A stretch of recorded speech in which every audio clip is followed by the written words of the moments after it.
கர்த்தருடைய நாமத்துக்கு மகிமையுண்டாவதாக. இன்றைய வார்த்தை புலம்பல் 3:22.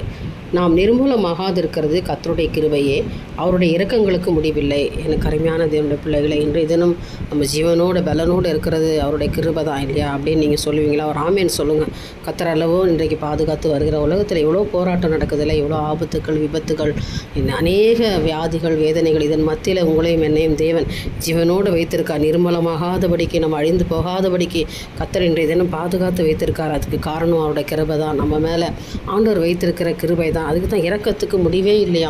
அவர் நம்ம மேலே வைத்திருக்கிற இரக்கத்துக்கு முடிவில்லாத இரக்கம் பாருங்கள். யாரும் வைக்க முடியாத ஒரு அன்பு தேவன் நம்ம மேலே வைத்திருக்கிறதுனால இன்றைய தினம் நம்ம பாதுகாக்கப்பட்டிருக்கிறோம். அதனால் இந்த நாளில் ஆண்டவர் நீங்கள் துதிக்கணும், சோத்திரிக்கணும். ஆண்டவரே, உங்களுடைய இரக்கங்கள் எனக்கு முடிவில்லாத நீங்கள் கொடுக்கறதுக்காக நன்றி ராஜா. அப்பா, என்னை நீங்கள் இன்னும் ஆசீர்வதிங்க அப்பா. நான் நிர்மூலமாகாது இருப்பது உங்களுடைய கிருபை தான் ஆண்டவர் என்று சொல்லி முற்றிலுமாய் உங்களையும் உங்கள் பிள்ளைகளையும் குடும்பத்தையும் ஒப்படைத்து தேவனுடைய சமூகத்தில் காத்திருந்து ஜெபம் பண்ணுங்க. இந்த நாளில் தேவன் உங்களுக்கு ஆசீர்வாதத்தை கட்டளையிடுவாராக.